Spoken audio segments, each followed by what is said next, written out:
Yaman, ladies and gentlemen, nizere yuko mumeze neza aho muri hose kabisa. Ino ni Deepo Entertainment, menya ngo inyuma ya kamera mbandi kumwe na Sanchez mwari kabaheza amasanamu mutona handi hano nangu mu kibanza ciza cyane ku kibuga c'indege ca Bujumbura isigaye citwa Melchior Ndadaye. Twaje gutegera umwe mu ba artiste, umwe mu bantu bafise ibikorwa bariko barakora. Wewe anakora mu mice ibiri, murazi ko tukunda ko ariko turavuga ibya cinema, ariko uno ari muri cinema akongera akabonekana neza na neza mu muziki wa gospel. Numwe mu baririmbyi batangiye kumenyekana kandi mukunda, ariko kandi no mu bantu bariko baragenda bagira n'izina mu gisata ca cinema.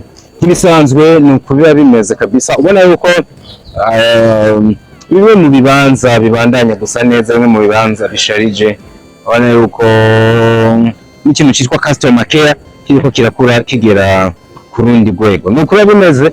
Dusubire mu kanya gatoya mu misegonda mike turamwakira kici turaza kubimenya ese yari yagiye yari yajanywe n'iki, ubuzima yararimo bwari bumeze gute, ko yagiye dusezeranye ko ari bimwe mu bikorwa azobandanya akora byo byarasohotse, agarukanye iki, azanye ubumenyi bungana gute butuma hari indi tafari rishobora kwiyongera ko ku bikorwa byiwe. Ara bishashe tuzaniye araje kuguma ngaha canke doca yongera agasubira. Ni bimwe mu bibazo dushobora kwibaza, aza no kutubwira nawe ushobora kuba uri kuribaza. Stay with us mu kanya gatoya tubane 5 kuri 5.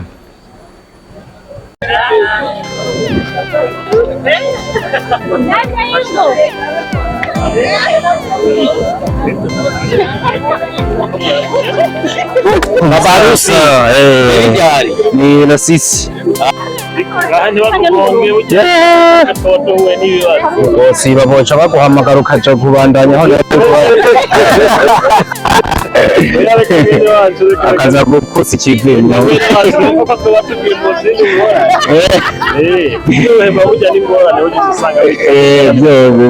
byo mu Bushinwa harira mbona afise agapokiro ubu.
Ataenda bakumbuye anzira muso muvyeyi ndagufasha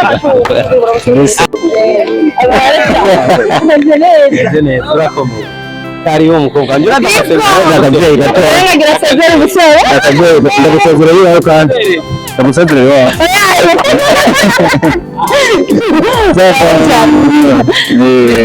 yego Karimo cyane Burundi inde muno cyaba muze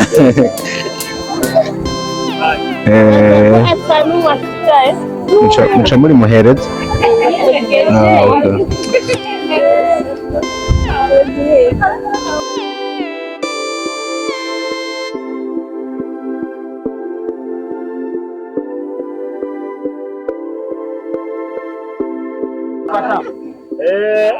ako kantu niko abanyikamenye kiyonza hane umeniza hoya ambara bakagiremo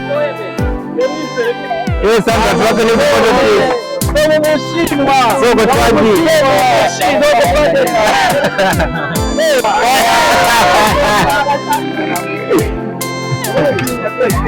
Yamani umuntu rero nababwiye umwanya munini yamaze gushika Sandra yari nka surprise sinigeze ndabwira ari sinabwiye ko hari umuntu tugire twakire vuba twari twaherekeje turamuhaye ikaze n'ubundi mu gihugu c'amavukiro. murakoze cyane. Umeze neza? Cyane bimeze neza gusa ndabura akantu. Kubura gake ngo washonjeje amana y'inzu yanje n'ibyo nkorera. Nako ni mwana w'abantu sanje ngo gatsene ngo wabaye nk'agashinwa ngo cyone agatoka abashinwa inzoro si nyinshi cyane mugabo awaraje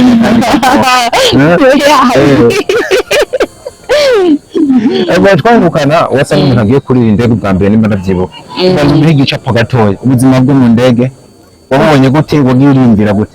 So ubuzima bwo mu ndege vraiment buraryoshe bumeze neza ntuka nko kugendera mu ndege itaja muri Afrika. Ni ikindi kintu kugendera mu ndege itaja muri Afrika yego sindagatahuye basi nigera ishikaho oya basi dufate ukava Qatar ukava Qatar ugenda mu kindi gihugu basi nko muri Aziya nko muri Ethiopia basi atari muri Afrika. Ndabyumvise sasa ntaka no kubwoba iki ubona vuga cagiye cambere aho bamaze kumenya musi wa mbere azira nagenda kubagana mu ndege byo oya bantu barinda kanako sinagenda azanye injya ndayifoto injya zose arazifotora abibonye wakoze ku masitati y'abantu umukobwa rone yagiye arayifotora mu mavi yayipuherekana ubutse kandi utazi nagiye muri toilette narayitayo. yes reka ndamubura kabwiye no kuvuga kanako kayite kamubaye ko nuko ndakavuga cyane nde wari yugaranye ahubwo nawe bavuga ngo ugiye mu ndege umugende muri toilette ngo ntabwo usubira kurira indege ngo bica bihera ngo bawiteye umukoshi nanjye ico kintu tukanye n'icyo isaha yose nzengire ndayori ndakumvisa nanjye ambwa Jesse yonzera nzo umuzi bigaragaza wagiye bisa naho uvuga yuko ibikoko bitazohagarara nubwo uzoba uri hariya mbe waruri nari mu Bushinwa abantu babanza bahamenye nubwo ibikoko bitazohagarara mbere nimba nabyibuka hariho indirimbo zavuga yuko ndindo ko itegereje kugeza n'uno munsi ntirasohoka byagenze gute? So ikibazo cyahabaye maze kugenda nyene ibintu busize nibyo busize ntabwo ari byo byijaye nyene harabaye akabazo gatoya ariko mumbabarire cyane nyine minsi ndagakosora indirimbo ija habona indirimbo iraza gusohoka bati mu bintu ko turabona twarabonye uri kumwe mu mafoto na Alvera Muhimbare ubu vuba abantu bacacangira kuvuga ko baro project mufitanye tubitege vuba harakandi twagita nubwo tubihari ariko izoza yego bagatona ubundi ndacira imbere yaho n'umuntu yitwa Sanda ahubwo ngo usigire mu brand ambassador mu Bushinwa abantu bose baje urabakiye nanjye ni nazuzanye mukuri jewe ubu ndi mwakirizi w'abantu bo muri entertainment nje mu Bushinwa kuzana bakira wow kabisa tuvuze ko Alvera yashobora gukora na Sandi yashobora gukora na Kamusandi we n'umuntu wawe w'igihe kinini ubu rero utuvugana uri kiba cy'indege ca Bujumbura cyo basike bita kutwa cy'indege Mercure Ndadaye mu Burundi uraje byanka byo ko warakumva ariko kenshi twe twakira umuntu ku ruhande rw'ibikorwa uzanye n'iki muri make kinzanye mwarutse mu gihugu cyanje c'amavuko ico ni cyambere cya kabiri nze kuramutsa inshuti abagenzi umuryango no gukora bya bikorwa mwari musanzwe mumenyereye nariko ndakora film na music uraze guhera ni ku giti cyawe na collaboration ibyo yagize girusore cyangwa n'ibishaka ari ibikorwa byinshi nasize ngo masohora yego hanyuma uraje ntuzosubira inyuma ubwirigume hano canke tu uraje ibikorwa wisubirire hariya sinavuga ngo sinzosubira inyuma ntabyo nzi imana yabishaka nzogenda birumvikana cyane tuguha ikaze ariko mpise ngira ikibazo c'amatsiko mu gishinwa mu kuvuga ngo je t'aime bavuga gute? kuvuga ndakunda bavuga yavuga byose yabyumve kuko nta kuntu nakumva muri minsi nyine mu Bushinwa ugasanga ntuzi kuramukanya bavuga abana akankosora ugasanga ndije basigaza kandi bavuga twumva uranse ko kimwe sinagisubira mu kintu mbwira naje ndasaba basi nk'ubu ushaka kubwira umuntu ati you are beautiful cyangwa you are handsome uri mwiza bivuga gute mu giconyo? Ugomba kubwira umuntu mu gishinati uri mwiza uvuga Byariya. Uriya ibishimire cyane and welcome back in your country. Thank you so much. Ntibyahereye ngaho, uno mukobwa umuririmbyi akaba n'umukinnyi wa film Sandra Kanyange yavuye ku kibuga cy'indege yerekeza ku kibanza kimwe mu bibanza byiza cyane for real mu gisagara ca Bujumbura, nuko aja gusangira na bamwe mu bantu n'ubundi bari bageze ku kibuga cy'indege kumwakira. Ubona yuko ikintu cyitwa ubumwe kiriko kiraza, ikintu abantu bakunda kurekarama, bakunda kuvuga ati ubumwe, abandi bakabyitiranya n'urukundo, ati nta bihari muri sinema y'Uburundi, ariko birahari ahubwo ntibisigura yuko umuntu umwe adahuje n'undi, bisigura ngo nta bumwe buhari, ntibisigura yuko waburondeye, ntibisigura ko ata abantu bazima bahari, ariko kandi nta n'impamvu yuko umuntu ategerezwa guhuza n'abantu bose.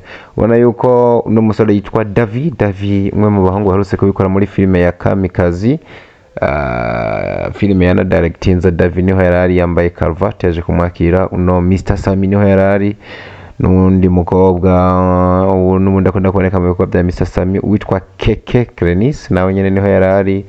Hari kandi uno mu mama azwi muri GN Films, niwe mu bantu umwe mu bantu bakunda kubonekana mu bikorwa bya Sabasi Nkuruziza n'abandi benshi bagwiriyemwo abo mu muryango wa Sandra Kanyange. Ni Sandra ubona yagize ibihe byiza, ariko kandi Sandra kuva kuri airport yakomeje kubonekana ari kumwe n'uno musore bari kumwe kabisa, basangira gato imbere gato ubona barabana n'akana ko mu jisho. Uravye ibintu bagiye bagira uburyo bagiye babonekana, wavuga ati boba bari mu rukundo, ntibaba yibeshe cyane gose. So ni Sandra Kanyange ngo mwagiye mubyumva, agarutse mu gihugu cy'u Burundi gukora ibikorwa byinshi, ariko kandi ntaje kuhaba anytime ashobora kwisubira mu Bushinwa yo yarasanzwe ari. Natwe ati dukomeze kubana no mu bindi biganiro bikurikira, ndababwira nti ndacabakunda cyane wherever you are, we are back.